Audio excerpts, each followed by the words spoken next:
khususnya tentang nasib dan masa depan Koalisi Perubahan untuk Persatuan. Saya bisa memahami dan merasakan apa yang ada di hati dan pikiran para kader Demokrat. Berkecamuk, juga beraduk antara marah, kecewa, juga sedih. Ada yang memilih untuk diam, tapi tidak sedikit yang kemudian mengekspresikannya di ruang-ruang publik. Sekali lagi saya bisa merasakannya. Namun saya mengajak kita semua untuk sabar dan ikhlas menerima kenyataan ini. Pasti ada rencana Tuhan yang jauh lebih baik untuk kita semua. Mungkin saat ini kita belum tahu persis apa bentuknya.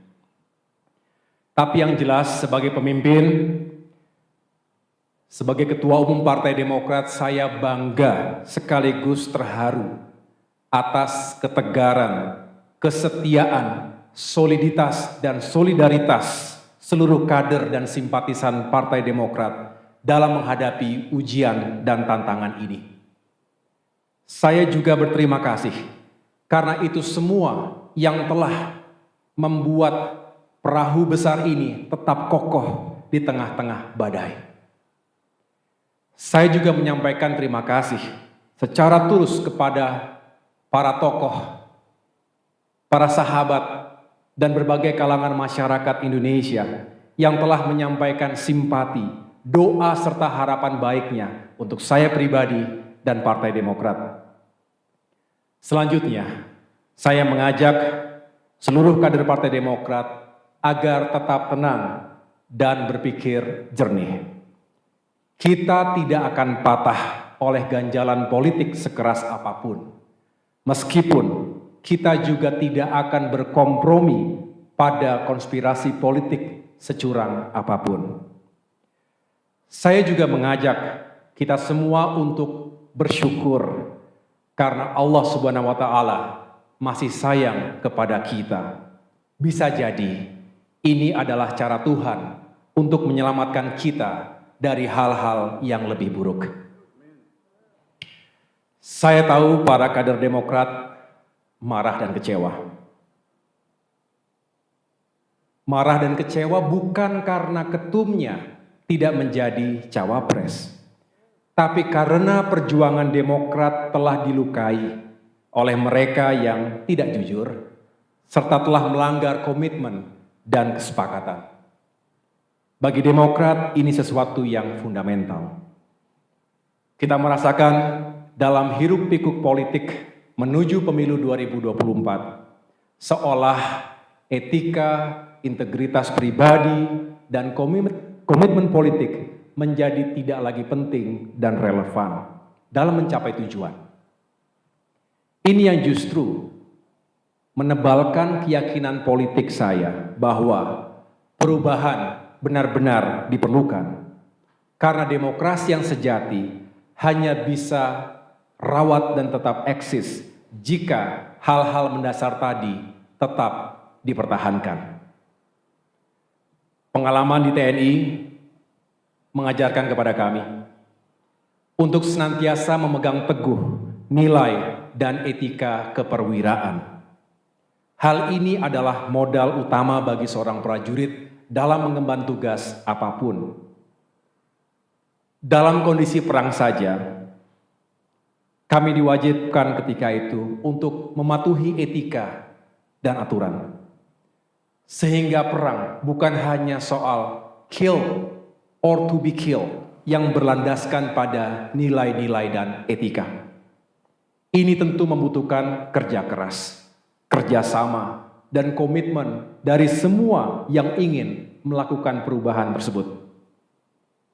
Namun kenyataannya, hal itu tidak mudah untuk diwujudkan. Komitmen menjadi barang yang langka.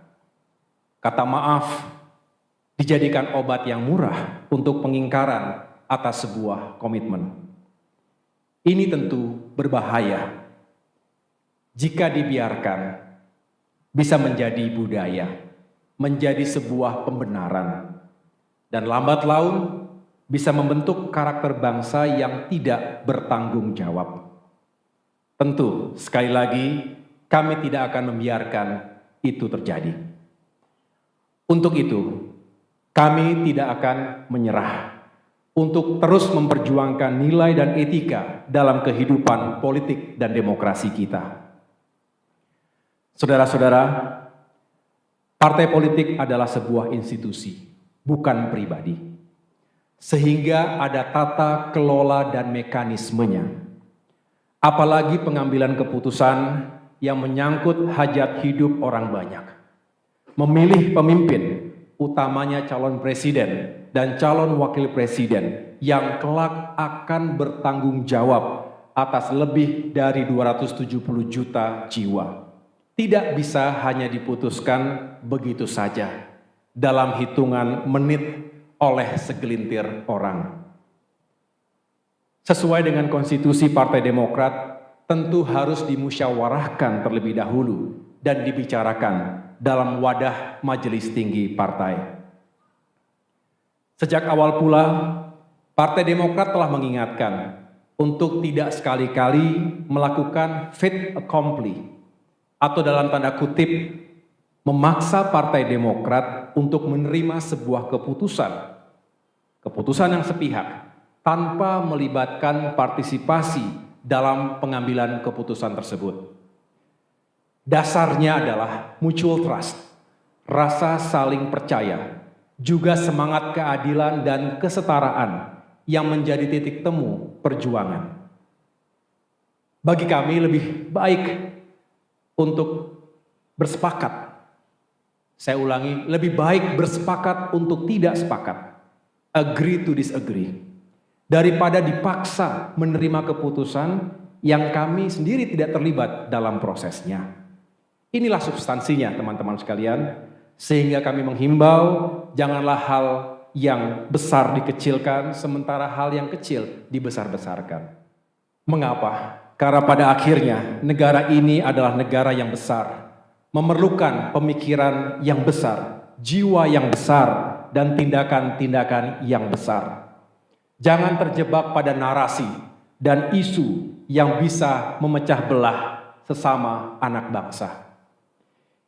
Kita tidak tahu dalam perjalanannya ke depan, kita mungkin akan bertemu kembali dan menjalin kerjasama untuk agenda-agenda besar kebangsaan. Untuk itu, saya mengucapkan selamat kepada Bapak Anies Rashid Baswedan dan Bapak Muhaimin Iskandar yang baru saja mendeklarasikan sebagai pasangan calon presiden dan calon wakil presiden 2024 ke depan. Semoga sukses. Akhirnya, kepada seluruh kader Demokrat, saya berpesan. Tidak ada jalan yang lunak untuk mencapai cita-cita yang besar. Lanjutkan kerja keras kita. Tetaplah rendah hati. Juga tetap percaya diri. Sukses dan kemenangan tetap bisa kita raih tanpa harus mengorbankan nilai-nilai moral, etika, serta kehormatan dan persahabatan. Gusti Allah mboten sare. Tuhan tidak tidur.